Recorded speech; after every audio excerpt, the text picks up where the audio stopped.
எந்த சூழ்நிலையும் அவர் அண்டி நின்று என்னை பிரிக்காது காத்து கொள்வார்.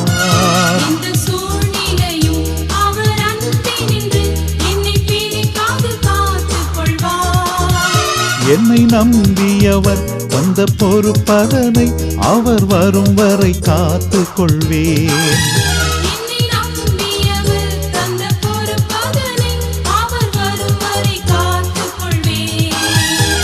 ஆனந்தமே பரமானந்தமே இது மாபெரும் பாக்கியமே.